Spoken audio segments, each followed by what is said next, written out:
巅峰天才战半决赛第1场，博兰对战罗峰。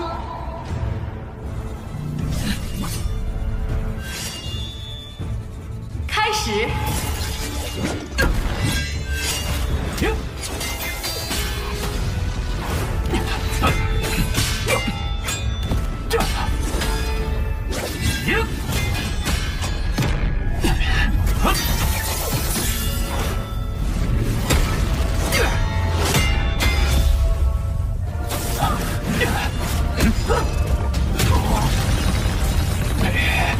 不论我的招式如何变化，他的应对都毫无破绽，那就来尝尝这招。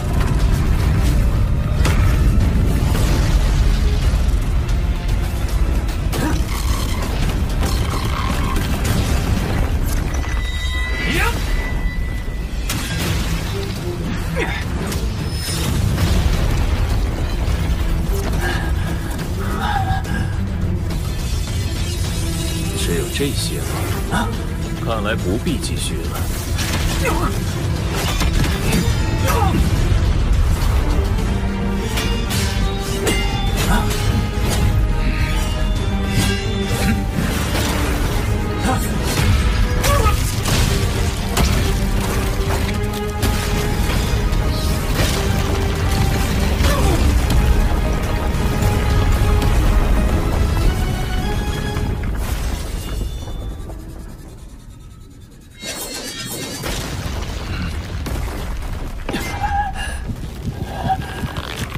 现在理解了，你屡次孤身犯险，是因为根本不相信有人能威胁到你。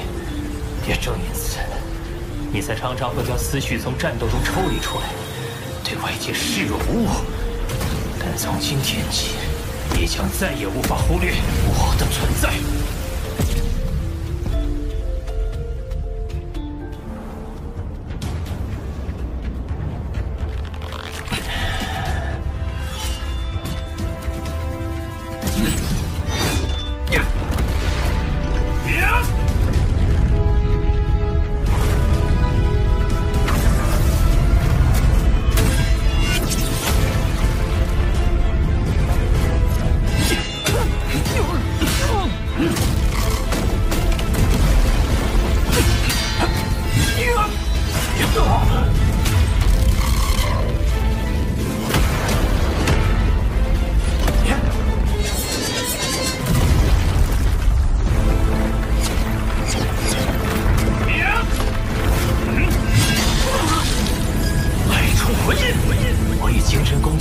让他陷入片刻失神，胜败就在此一瞬。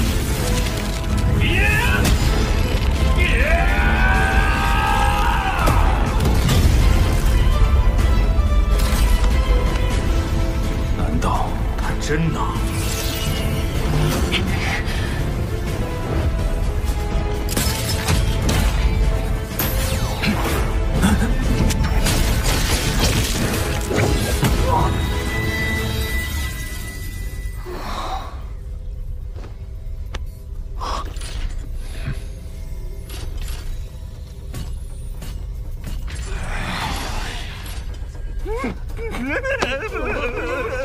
以这个博兰的实力，他有无数种获胜的办法，他只是选择了其中一种。罗峰还远未威胁到他的根本。罗峰，有趣，你给予了我一些崭新的感受，我会记住这场战斗。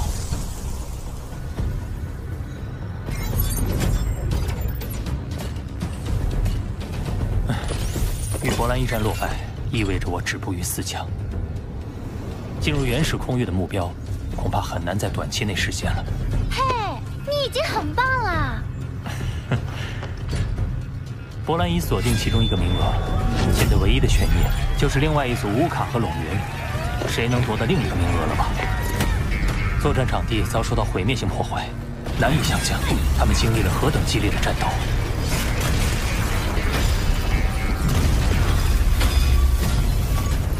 咱们刚见面的时候，我就跟你说过，芒卡星人拥有人类巅峰血统。你看乌卡这个表现，我没骗你吧？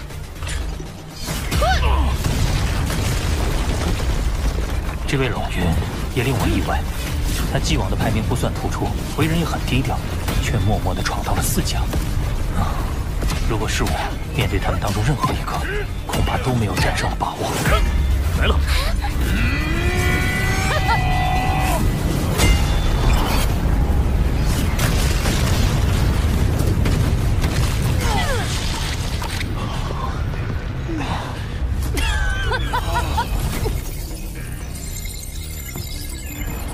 2人的实力竟如此接近，以至于同时倒地。不知道会算谁赢呢？我觉得得算龙云，应该是乌卡吧？我觉得还是龙云，不好说。乌卡龙云久持不下，以至于同归于尽。在历届天才战中，类似的实力也极为罕见。尊者，那胜者的归属。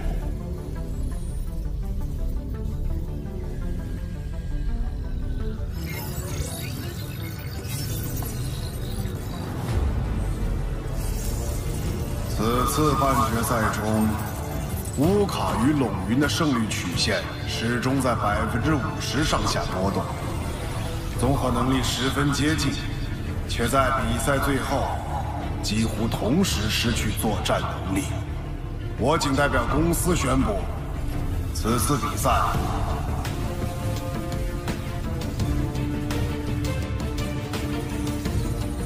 战平。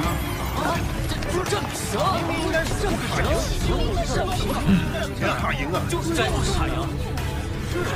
这么搞的吗？这是第2个原始空域名额的拥有者，我们将通过加赛的方式选出。公司会安排4强中的罗峰、乌卡、陇云再次进行1对1的战斗。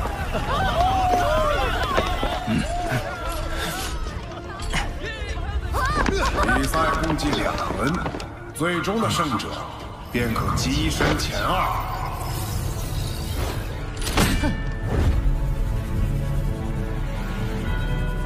继续加油！下去加油！加油，罗峰！真是走运。一切都还没有结束。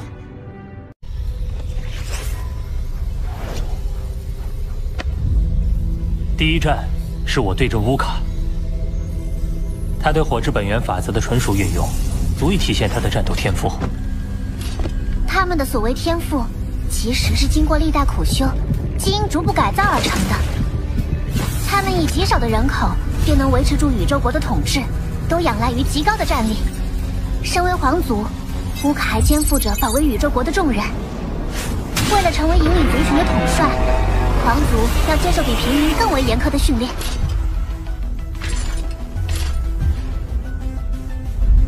肩负守护族群的重担，往往会保持着更为强烈的求生信念。这是一场硬仗无疑。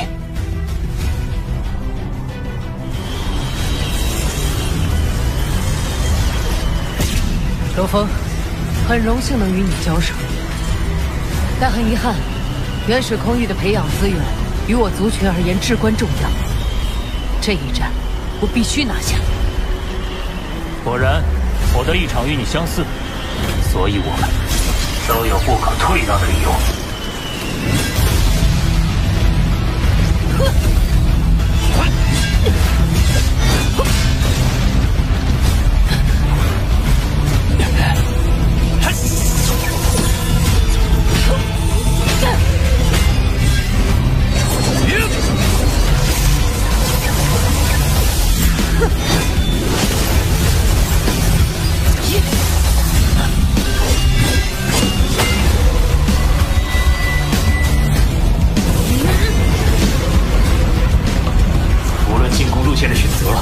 还是出招的时机都被他精准预判到。哼，你擅长利用速度优势进行远程牵制，从中寻找进攻机会，但这些招数在我的攻势面前并不再有效。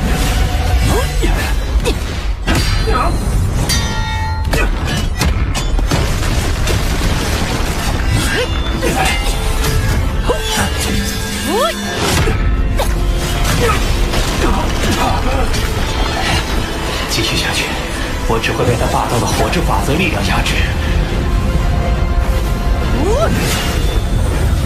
那么，我便用这一招，让你无从预判。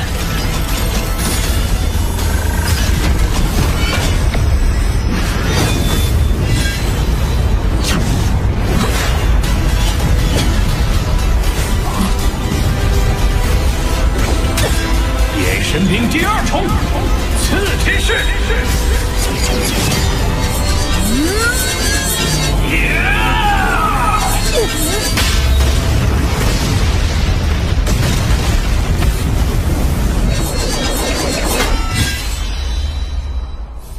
漂亮！只有对金之本源法则有了较深的领悟，才能释放出威力极大的刺天式。身为恒星级的罗峰，能做到这步，实属不易。怎么生灵不生反将啊？你这老头又在胡乱测算了是吧？这是官方数据啊！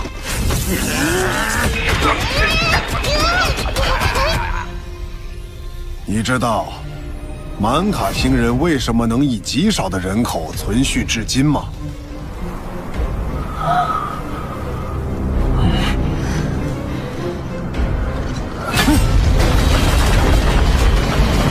因为在绝境之下，他们基因中的战斗本能会被彻底激发，越是生死关头，越是强大。只要一息尚存，我便不可能倒下，直到将一切焚尽。好快，仿佛未经任何思考便已出招。他在本能的支配下，成为了一个彻底的战斗机器。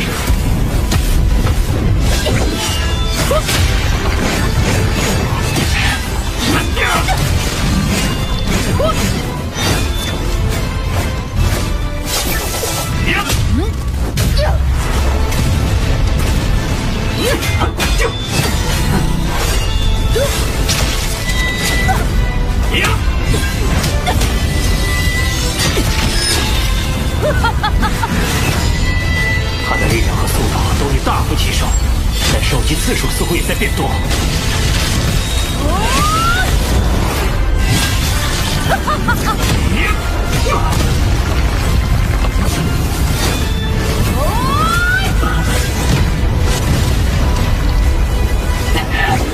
可惜，战斗本能在强化你力量的同时，也钝化了你对判断局势的能力。此天是。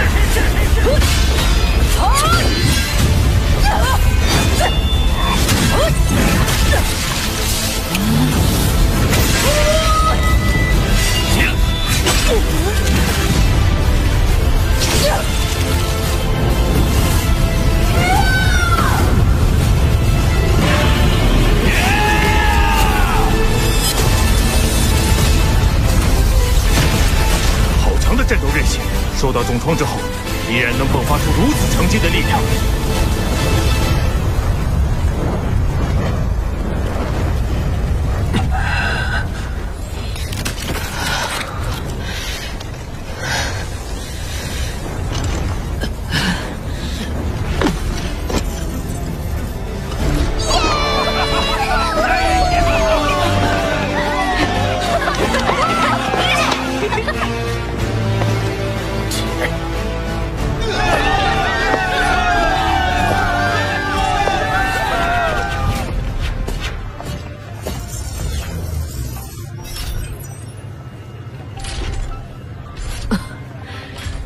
战斗时有些失态，让你见笑了。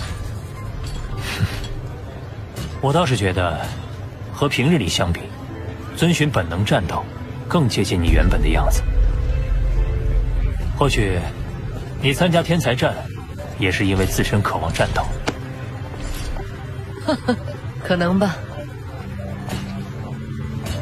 但不管是为族群，还是遵从本能，最终导向的都是战斗这一行为。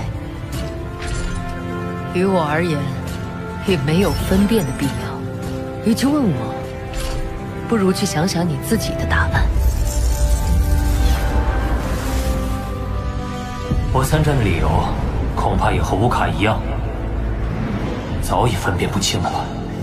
但现在我距离原始空域只有一步之遥，与其追溯战斗的意义，不如专心备战，拿下最后一轮胜利。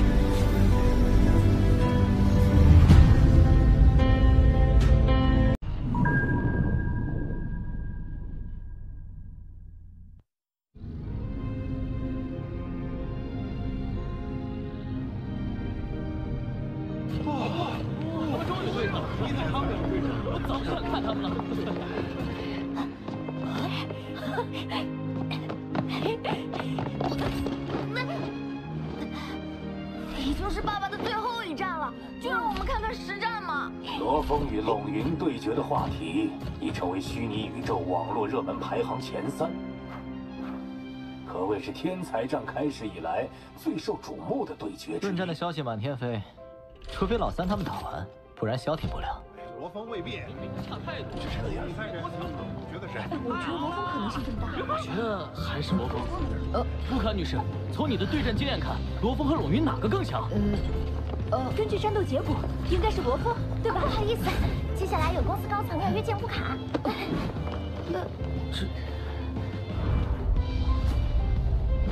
加雷西先生，你也和罗峰交手过，请问您对他的评价是？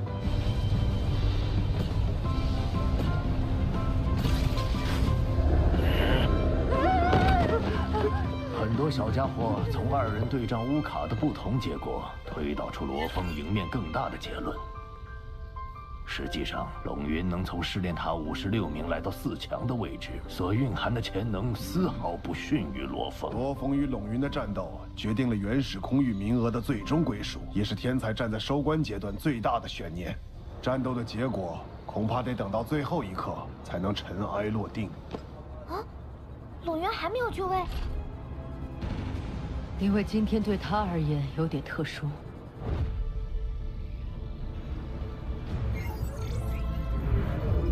抱歉，我刚才去探望，碍事了。没事，我们长期在外历练，难得陪伴家人。稍后能在直播上看到你，他们一定很高兴。如果能看到就好了。他们。 都化作了星辰。冷云出生于蓝亭宇宙国 NGC3310星系的墨兰族，他们所在的星球曾遭受2位超级强者战斗的波及，导致星球表面毁灭，所有族人都没有逃过这场大灭绝。只有他，在爷爷舍身施展的法则之力的保护下，得以幸存。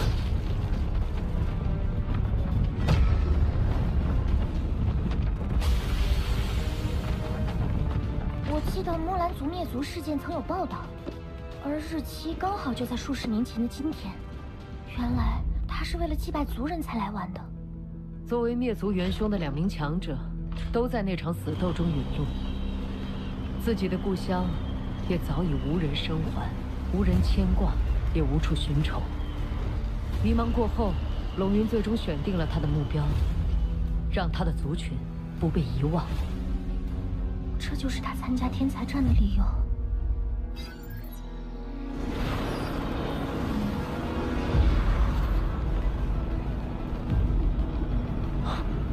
参战的其他天才，多是为了族群的壮大，而龙云，则是为了族群让人铭记。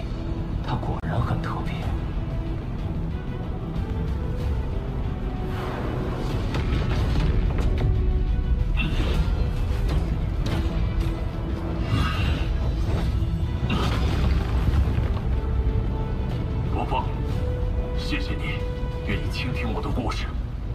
能理解，这场全宇宙瞩目的战斗，我不可能让我墨兰族之名蒙尘。我会倾尽全力。正合我意。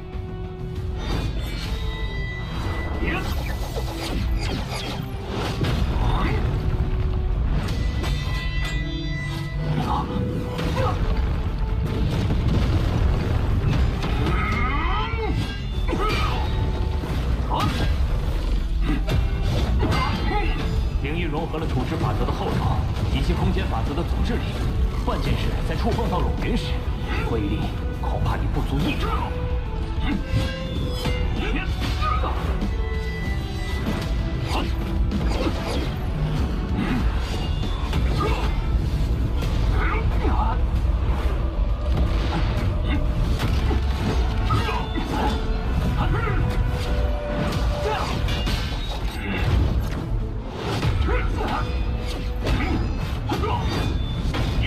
唯有压杀所有地脉，才能与之相敌。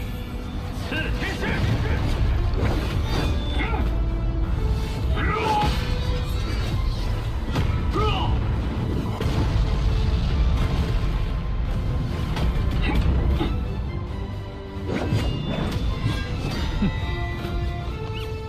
！3D 利用远程牵制持续消耗，而对方又能数次将老三的招式硬生生扛下，看来会是一场持久战。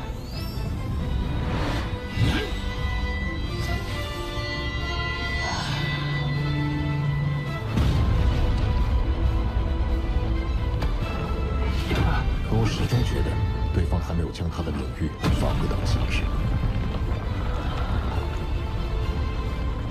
自那天以后，我已一无所有，唯有你传授于我的法则之力伴我前行。爷爷，请您护佑我，取得胜利。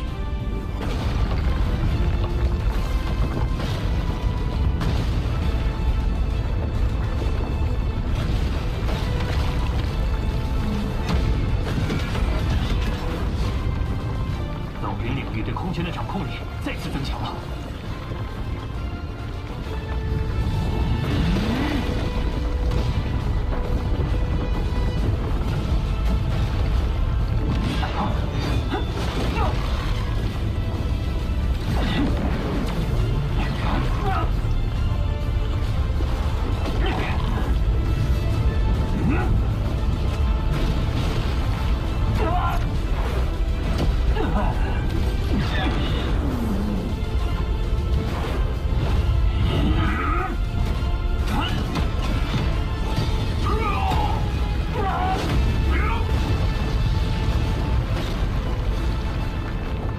论领域压制，龙云不仅在我之上，恐怕连博兰都有手举中。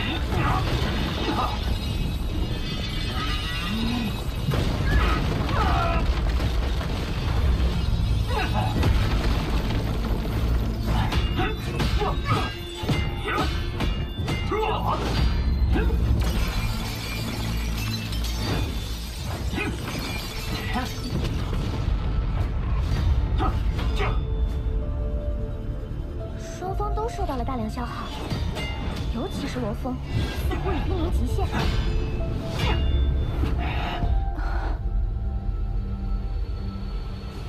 两人对决已超过时限，按规定，将作战空间持续缩小。空间缩小后，失去远攻优势的罗峰将更为被动，战斗应该会很快结束。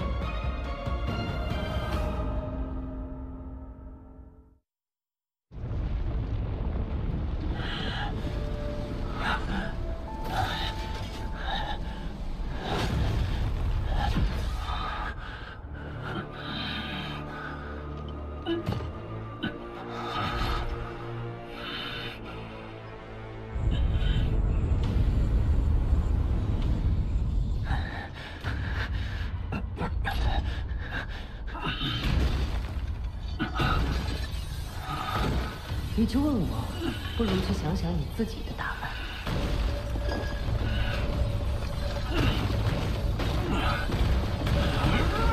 我的答案。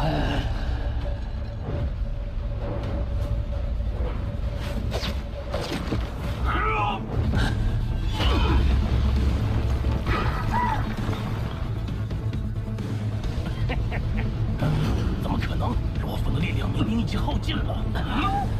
我要将所存在灭除，尽数屠戮，一个不留。绝境之下，来自金角巨兽的杀戮气息再也抑制不住了。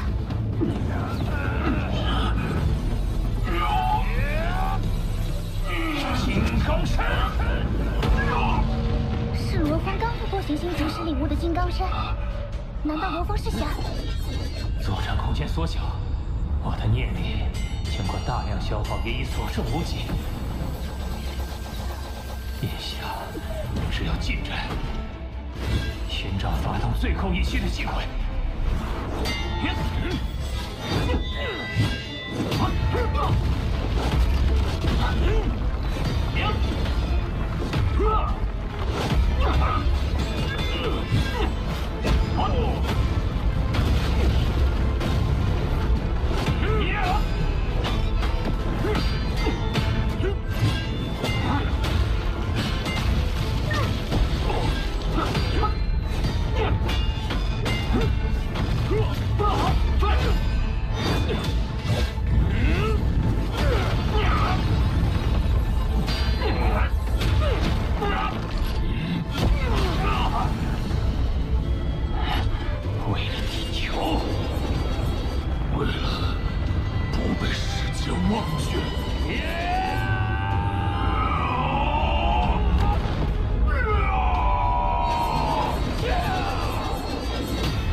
罗峰，你的意志我已充分感受到。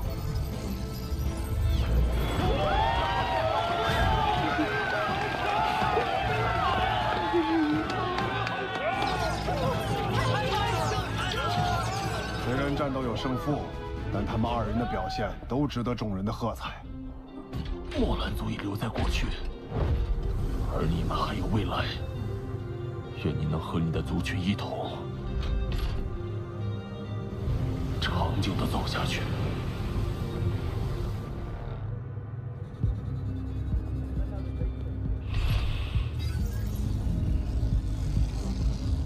天才战最终选拔的赛程全部结束，公司根据各位在选拔中的作战表现，做出了排名。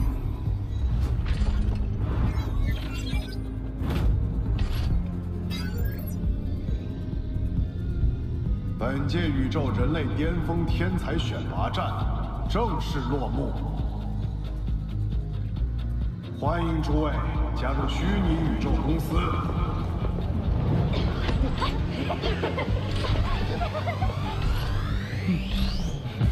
1至2名将进入原始空域，3至10名将进入太初空域。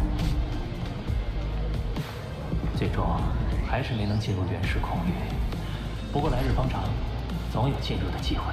可惜，如果不是在最终战棋差一招，你也有望冲击前2。不过也好，我可一直想着如何找你扳回一局呢。同在太初空域，正好方便切磋。随时奉陪。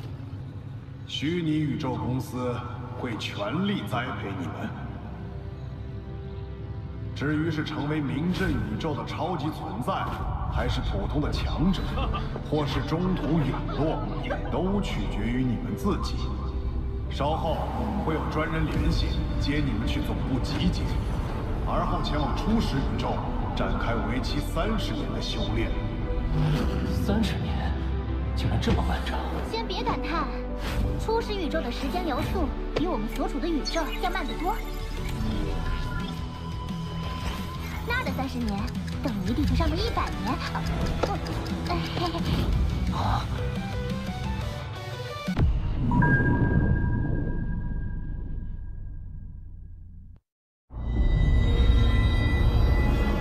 此处便是混沌杯密室所在。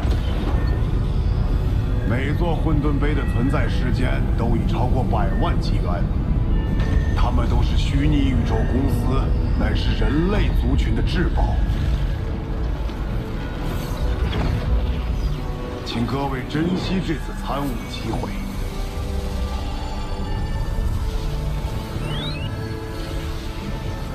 这等古老存在，会记载着什么样的奥秘？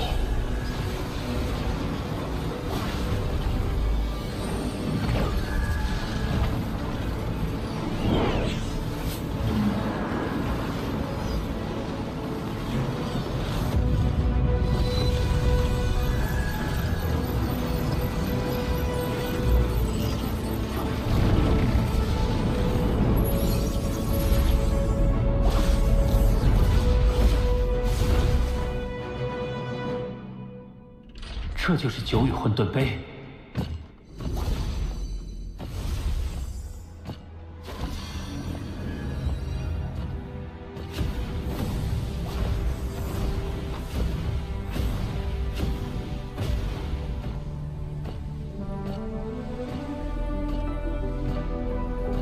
通往巅峰的大道，真的蕴藏在这些图画中。雨滴、星辰、怪兽。越是往后，就越发抽象深奥。我的另2个分身对本源法则的感知更敏锐，不如借助他们来一探究竟。即便有3个身体共同观察，也只能隐隐感到前6幅图中蕴含法则气息。对于后3幅图仍毫无头绪，那么就先专注于看似最简明的第1幅图。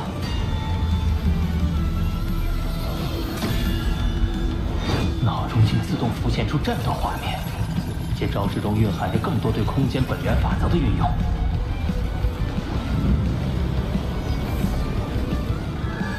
可惜，只是浮光掠影般的呈现。要怎么做，我才能像画面中一样，将本源法则融入到招式中？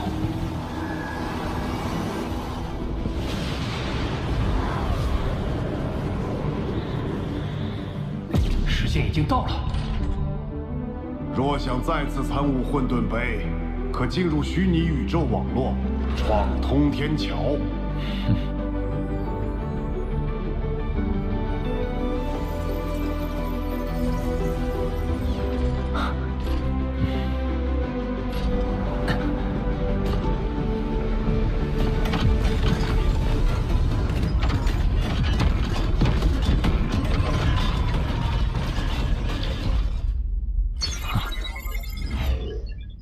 苍伯前辈，您怎么来了？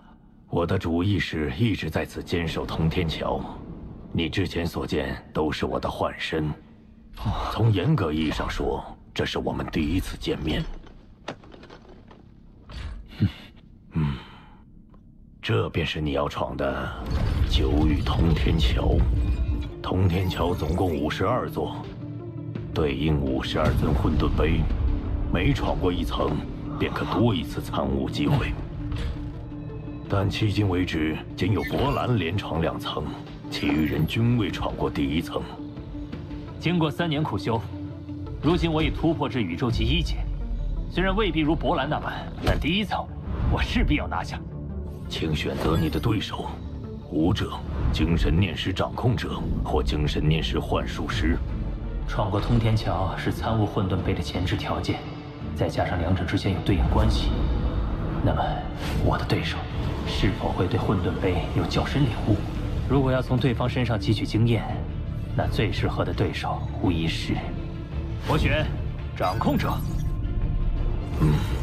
罗峰，不可大意。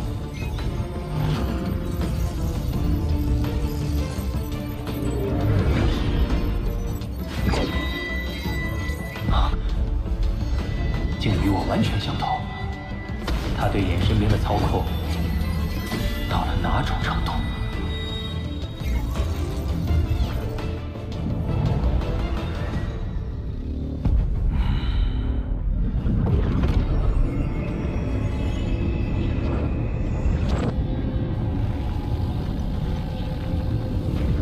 您竟然亲自来了！这一届的成绩如何？仅有博兰连闯2层并通过，绝大多数已淘汰，有2人还在测试中，而其中1人和您同属九羽流派。哦。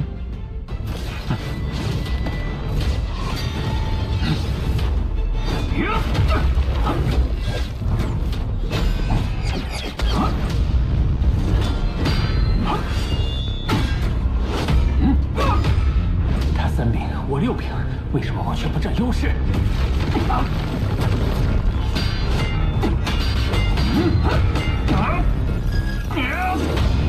衍神兵第3重，天剑式。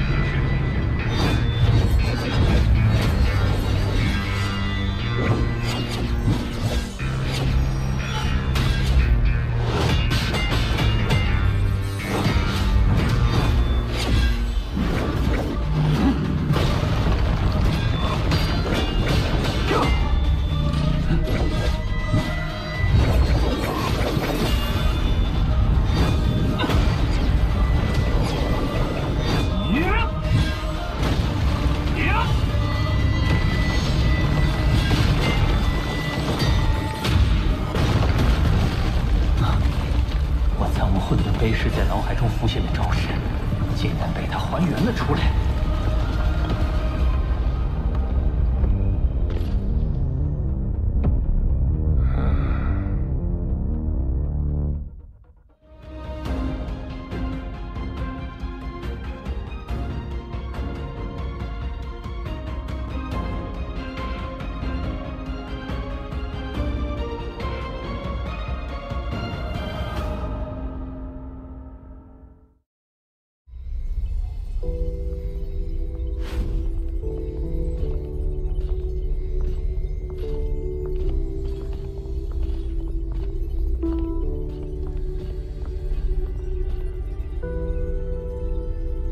能将本源法则融入招式，他显然对混沌杯有着更深理解。虽然多少给予了我一些启发，但我没想到自己会轻易落败。小问题，历届首次闯通天桥的失败率高达99.91%，你们这届也只有博兰通过了。罗峰，啊，你听说了吗？荣军刚刚闯过通天桥第1层了。看来他又变强了。我刚打听到，荣军要被元辰宇宙国的国主收为弟子了。啊，真的？宇宙国主可是统领宇宙国的超级存在，个个都有宇宙尊者的实力啊。而元辰宇宙国国主又是其中资历最深的，荣军能被看中，一定是藏有某种潜质。他不愧是前无宇宙国出身的天才里最具潜力的。而某些来自落后星球的劣等人种，自然不能相提并论。无需跟他置气。哼。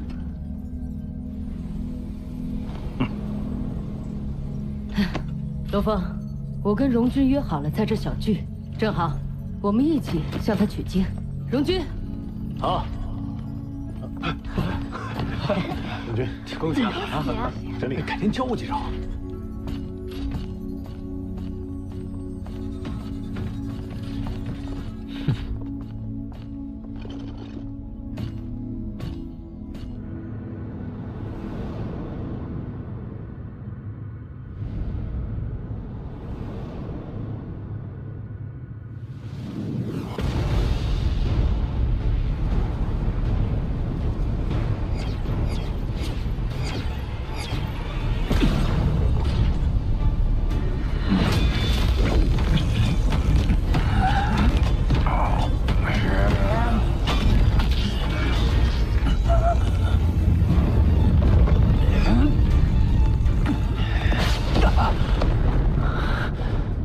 对方就是这么出招的，而我却始终做不到。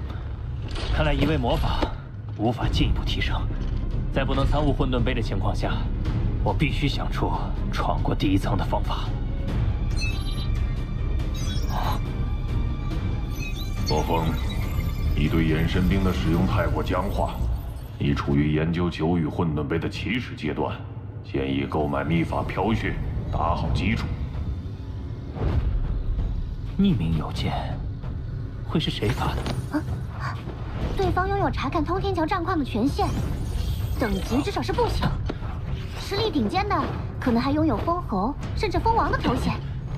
听说九剑尊者已离开混沌城，并派遣手下弟子龙玉王代为考察新人，所以发送者是他。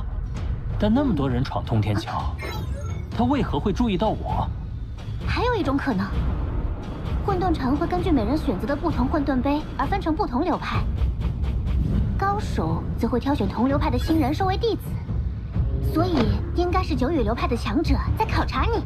九羽流派的强者会是哪位？对你而言，对方最好是九羽流派的元老、黑雾王或针眼王，拜在他们门下对你大有裨益。飘血秘法的创立者炼洛，据说也是在他们的指导下成长起来的。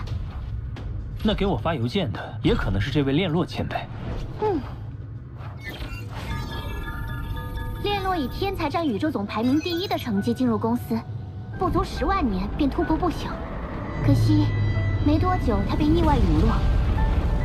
那是混沌城1亿年前的往事了。邮件不可能是他发的，但内部飘血显然是这个曾经的天才毕生结晶，一定对你有帮助。那要如何获得飘血？简单，利用公司积分兑换即可，而且只要800积分，很划算呢。切，你忘了吗？我先前为了给魔杀族分身买装备和秘法，积分已经……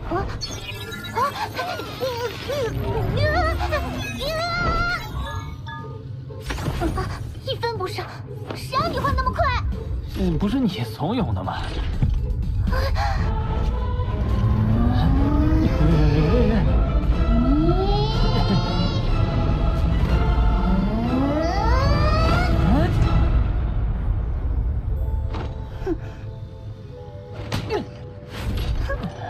本来还帮你想了一个替代方案，既然你怪我乱出主意，我就不告诉你。巴巴塔，求求你了！不逗你了。在此修炼的天才，在有所感悟时，大多会在住所周围刻录文字。而飘血的创造者炼洛也曾在此修炼，说不定城内就有他的刻录。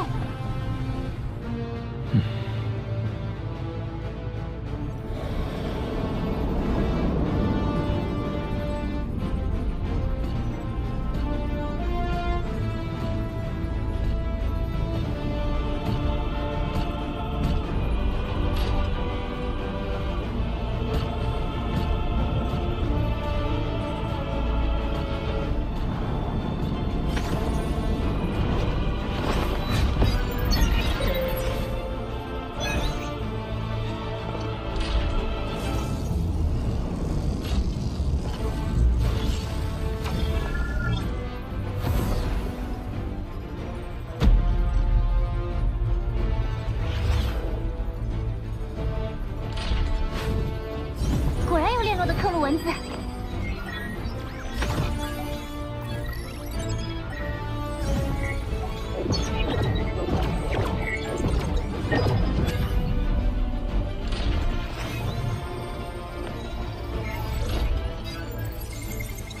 我炼洛历经3000年，终于悟透九羽混沌杯的第1至第3幅图，并创出飘血秘法。第4至第6幅图的修炼方法，我亦有把握。将来，我必成不朽中的最强者。年少成才，如此自信，倒能理解。问题在于缺少修炼相关的信息。他留下刻录，真的只为炫耀？不，能用3000年时间领悟3幅图，足以看出他并非耐不住性子的人。巴巴塔，能不能根据笔记搜到炼洛的其他刻录文字？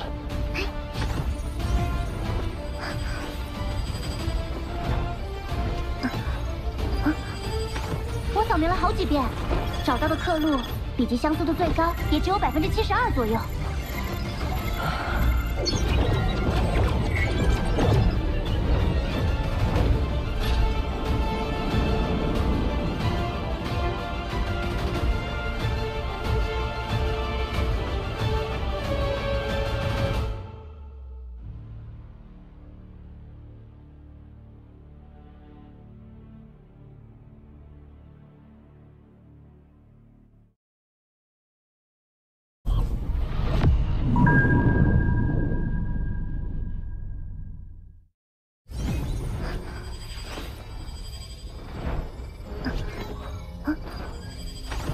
扫描了好几遍，找到的刻录笔记像素度最高也只有72%左右。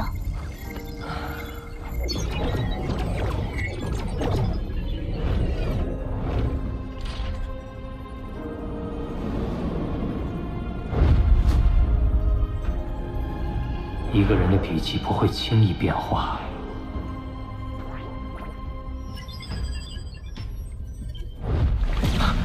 我明白了。 笔画的微妙变化是在体现他对混沌杯感悟的加深。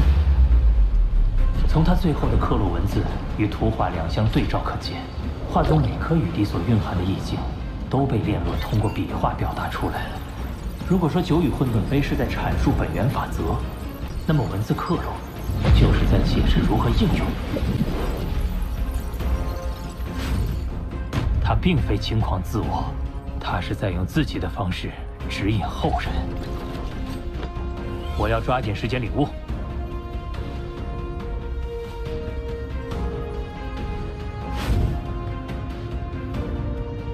连续闯过2层通天桥的波澜，依旧终日苦修。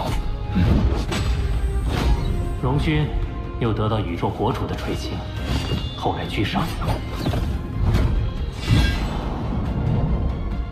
而我 虽然有炼洛的刻录文字作为参考，但没有飘雪正文的帮助，终究进度缓慢。要闯过通天桥第1层，我必须另想其他办法。啊！他站在这里好一会儿了，一直在看刻录呢。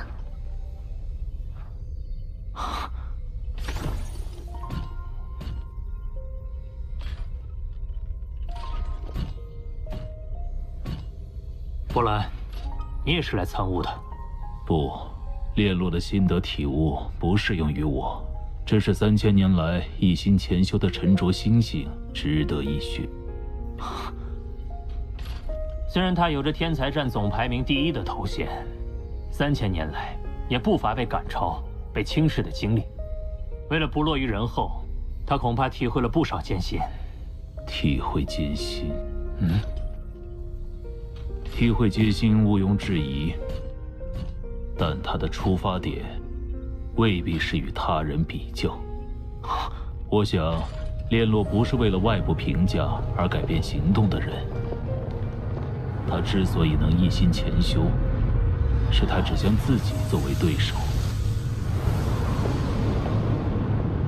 毕竟，比起超越别人，超越以前的自己，会让事情简单很多。波兰与炼洛同为天才战第1，他对当年炼洛心境的揣摩，或许比我更为贴切。你若想另找提升方法，不如去城外闯闯看。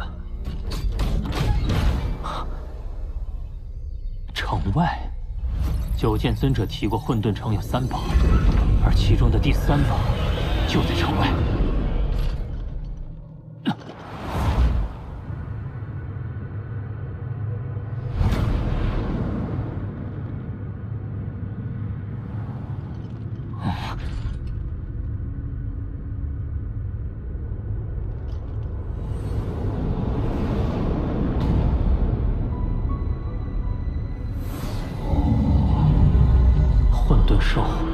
宇宙在初始状态时孕育出的奇异生物，将其核心吸入体内，有助于加快本源法则的领悟，故而又名混沌城第3宝。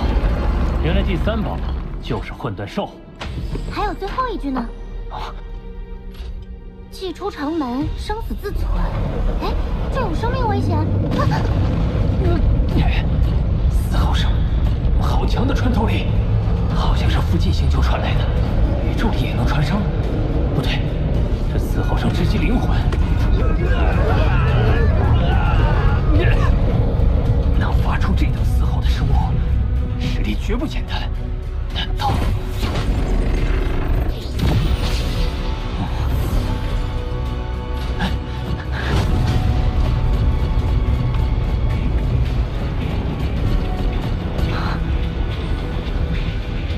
老云，龙峰，你得小心，我们这一届已经有不少人被混沌兽杀死。我和乌卡也是好不容易从兽群之中把龙云带出来的。一个让修炼者参悟的圣地，为何盘踞着这么可怕的存在？显然，这是虚拟宇宙公司为了不让手下成员怠于修炼，给予的生存压力。你在城外，恐怕不会受到保护了。龙云身受重伤，那我如果只身冒险，恐怕也……比起超越别人，超越以前的自己，会让事情简单很多。龙峰，外面危险，你先等我们。不了，我一个人去。龙峰，龙峰！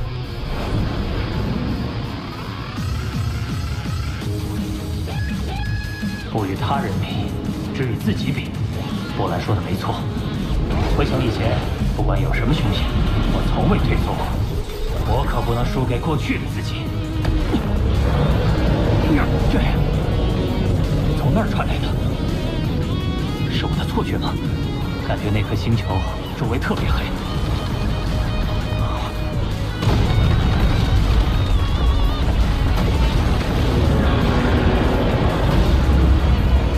混沌兽。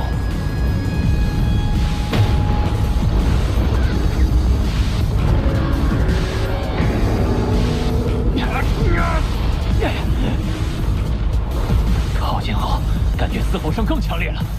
啊！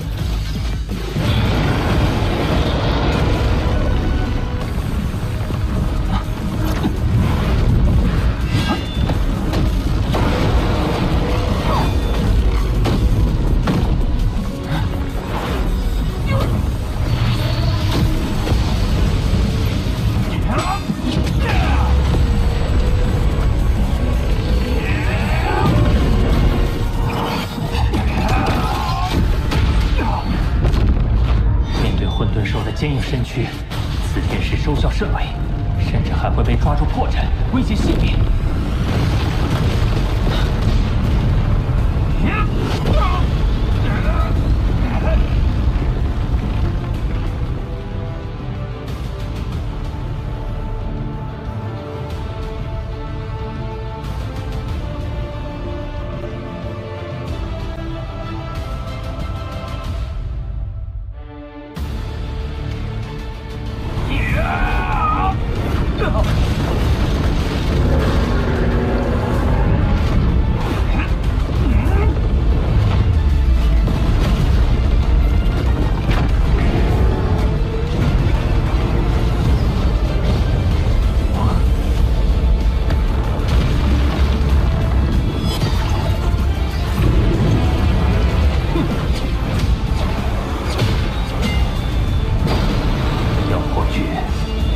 将我参悟混沌碑时在脑海中浮现的招式完美还原出来。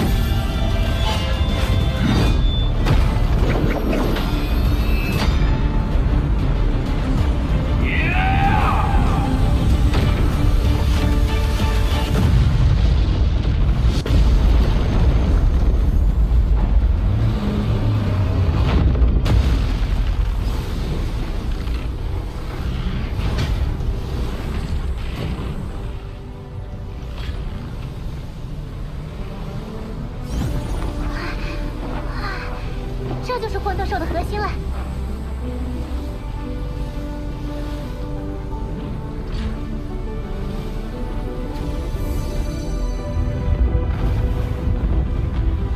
元核作为3个身体的共同核心，在吸收混沌兽力量后，会令金角角巨兽和魔杀族分身对金之本源法则和空间本源法则产生更加清晰的感悟。人类身体虽略有不及，但也在蜕变中。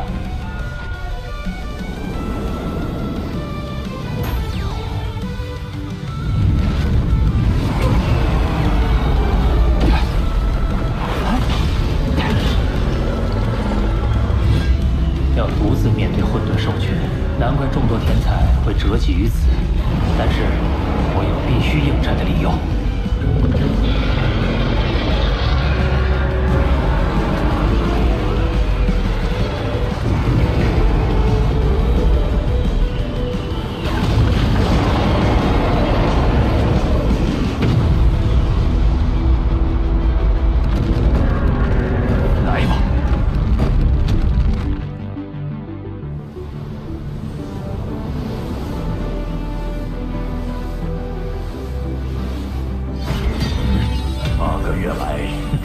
进一步的博兰，仅有荣俊和加莱西闯过第一层，不知谁会是下一个通过者。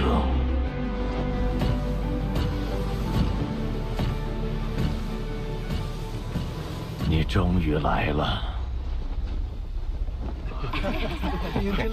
加莱西刚闯过第一层就张扬起来，也许是天才战时期被罗峰击杀过，怀恨在心吧。最近他一直强调自己现在能轻取罗峰。这是通天桥的实时测试数据。罗峰，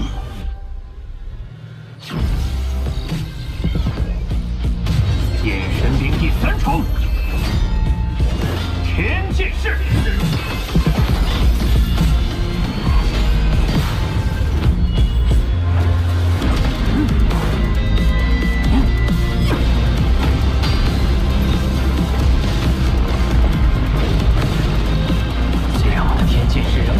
施展的灵活，但我能利用领域强化眼神兵的威力。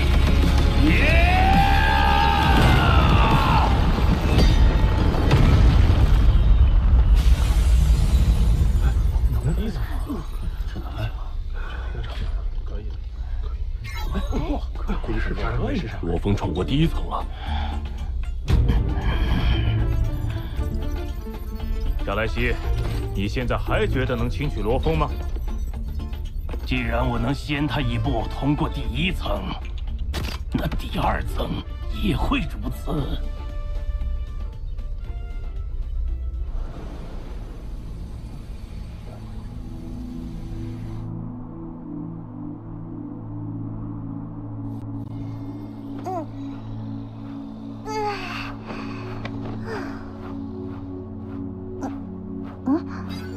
加莱西想和你比，谁能更快通过第2层？帮我回绝他，比试反而会打乱我的节奏。除了正文，还有一段附赠留言，应该是系统甄别到你购买飘血之后自动发送的。飘血秘法开创者炼洛，是我真眼子授课以来天赋最为出类拔萃的弟子。自他陨落于魔山后，我便将炼洛开创的飘血秘法尽数整理完成。共计110册，炼洛深蕴，我指望他的毕生心血能流传于后世。你愿依照建议购买飘血，我深感欣慰。望你今后勤加修炼，让秘法传承不断。留言对你依照建议购买飘血的行为表示欣慰，看来当初匿名邮件的发送者就是真眼王。亲自为炼洛前辈整理秘法，又在之后热心提点新人，只为将弟子的秘法流传下来。这是师徒2人的共同心血，我一定不能辜负。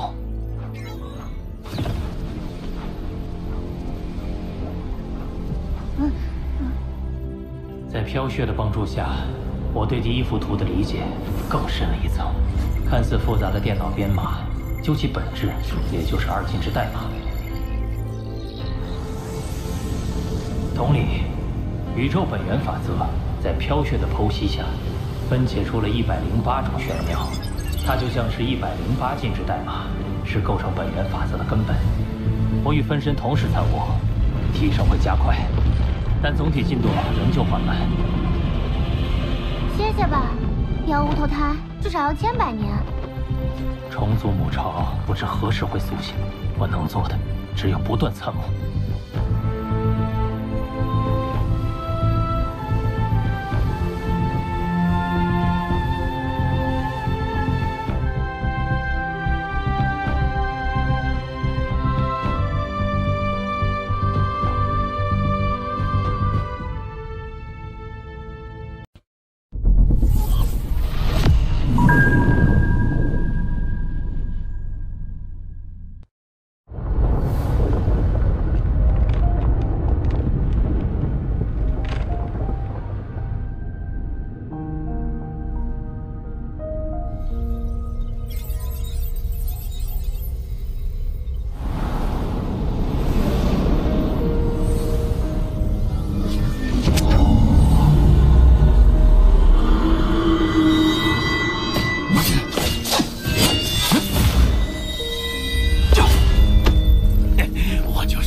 最近有见过罗峰吗？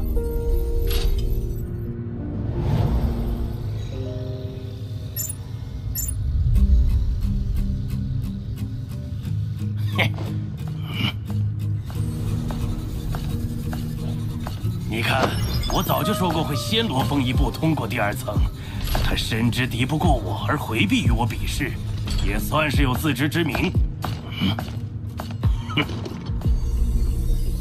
一味枯坐修炼，期间从未闯过通天桥。罗峰，希望你不要在修炼上走岔路才好啊！我日复一日的修炼，仿佛在追逐一个永远无法到达的彼岸。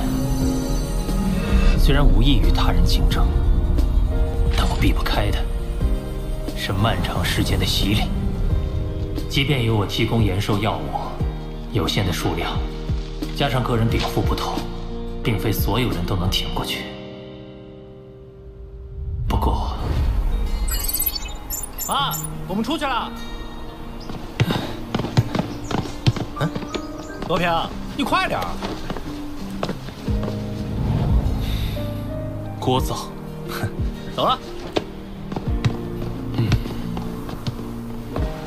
人会在时间引领下走向终点，但同时，时间也带来了新生。后来，我的购买渠道得以拓宽，我的家人得以保持着从前的样子。妖娆、冰山和野兽也同样收到了大哥从宇宙寄来的延寿药物。如今，在我无法触及的宇宙另一端，他们一直努力着，生活着。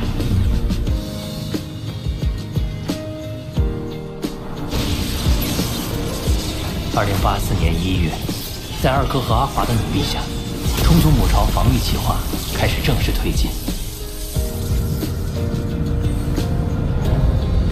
2086年3月1日，地球联邦通过开拓领土的决议，各大基地市开始向外扩建。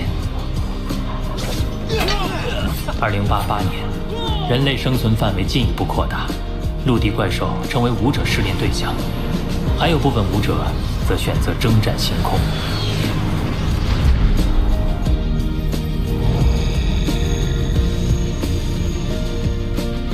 2089年初，萍萍开始协助徐新处理公司事务，而小海性格随我，不安分，已经在闯荡宇宙了。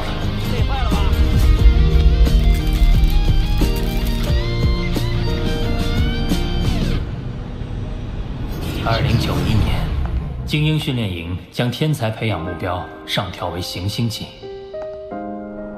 2092年，吴大国正式进军海域。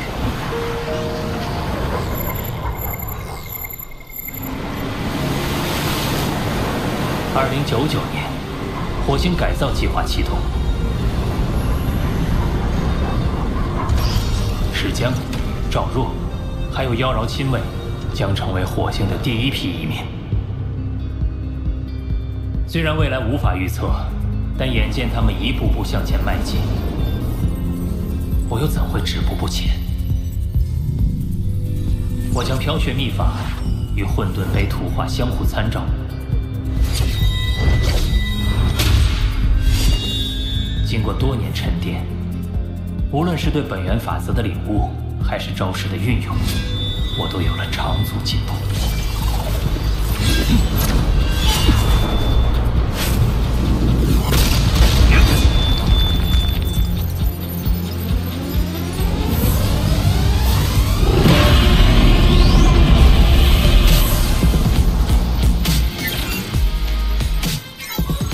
地球上已经过去了30年，按混沌城时间计算，我也已经枯燥了整整10年。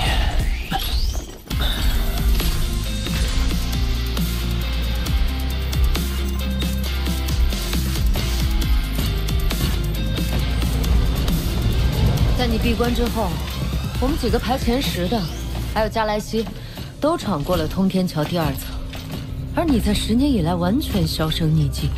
所以很多人在质疑你的实力。哼，你不质疑吗？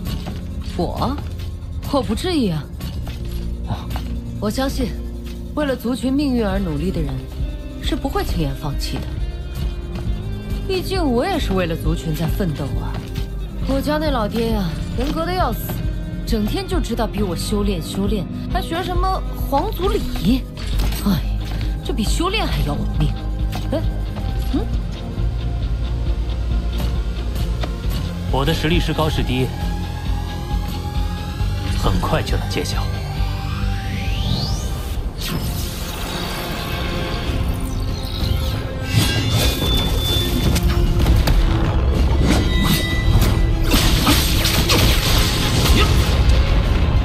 当初掏空积分构筑的幽影吸血刀，抹杀族分身一直在钻研，而他的招式同样适用于我的人类身体。幽影吸血刀。怒影！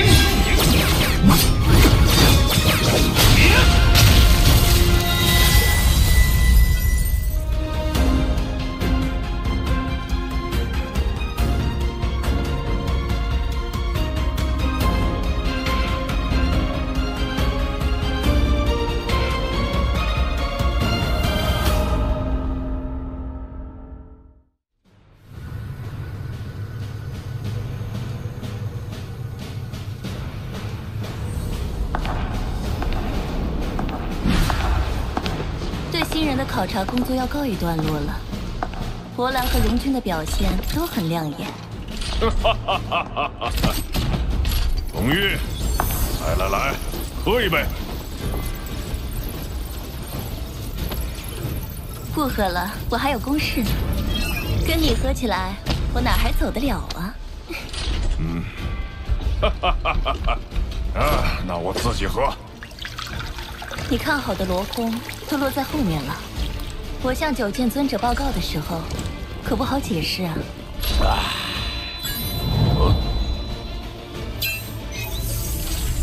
龙玉王殿下，罗峰已顺利通过通天桥第2层。虽然闯过第2层，但与天才战前10的其他人相比，进度落后了数年，并不值得称道。属下认为，罗峰的通过方式值得关注。他选择的对手是武者，即便是强者，也难以兼顾近战和远程。身为精神念师，却能以近身战通过第2层，这份成绩的含金量，可比其他通过者高得多吧？两位，系统显示。罗峰正以掌控者为对手，开始闯第3层。此前只有博兰能接连闯过第1、第2层。结合历届的考核情况来看，罗峰接连闯过第2、第3层的几率微乎其微。而一旦通过，就是前所未有的壮举。哎呦，过去了，这么觉得他是做这个过程。罗峰通过第2层后，又在闯第3层。看来他静坐10年，是在悄悄下功夫呢。不过，有人从苍国前辈那里听说，九羽流派中，除真眼王以外，炎龙王、千幻王、剑环王等宗师级强者都没有跟进了解罗峰情况。难道他们并不看好这次的结果？罗峰居然在这打第3局，他又没有机会和就会败了。我觉得罗峰相当有机会闯这一层，真厉害。罗峰整整10年都停留在第1层，一转眼就要冲击第3层了。常年停留在第1层，不正代表着他进展缓慢？怎么可能会闯过？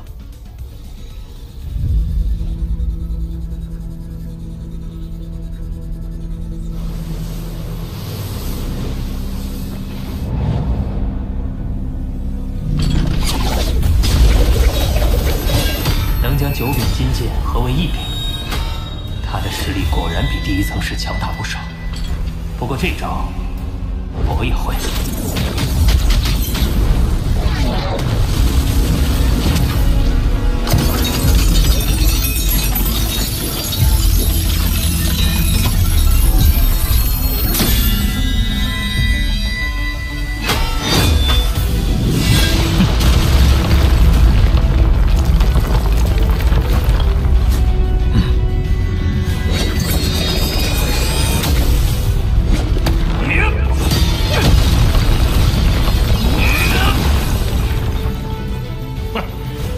第3层意味着追平博兰，罗峰他根本做不到这个程度。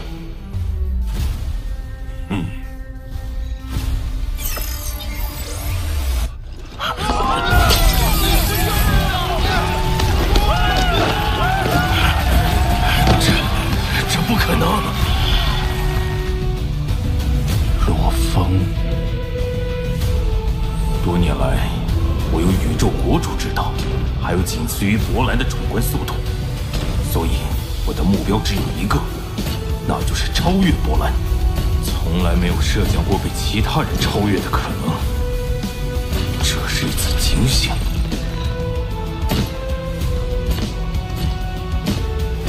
罗峰，恭喜你！就连炎龙他们也按捺不住，开始向我打听罗峰的情况。龙玉，这下你该相信我的判断了吧？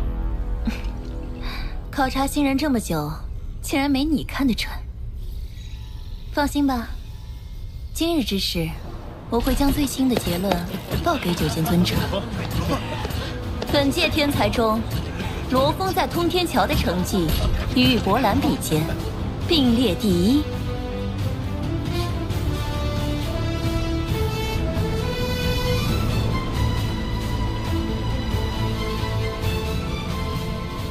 如今，我已悟透雨滴图中的每一滴雨，其演变而生的9种意境，于我而言已没有秘密。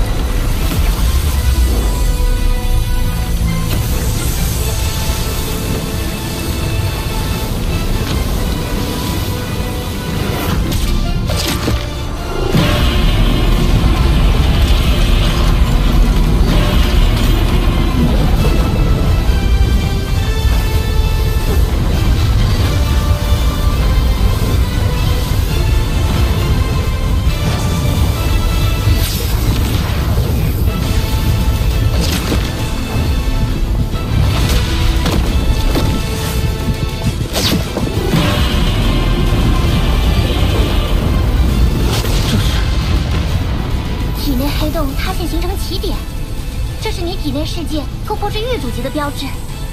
随着等级的提升，起点内部未来能孕育出一个可让他人在其中生存的世界。金角巨兽和魔杀族分身也都突破到了狱主级。先前是体内世界的等级限制了分身成长，如今限制终于解除。你现在的实力虽然还比不上狱主级高阶的明玉，但足以碾压当初威胁地球的诺兰山。10年间，因地球人身体一直枯坐参悟空间法则，导致其等级还停留在宇宙级1阶，日后我得抓紧修炼，让人类身体等级赶上其他分身，并早日达到借助级。不过现在有更重要的事等着我。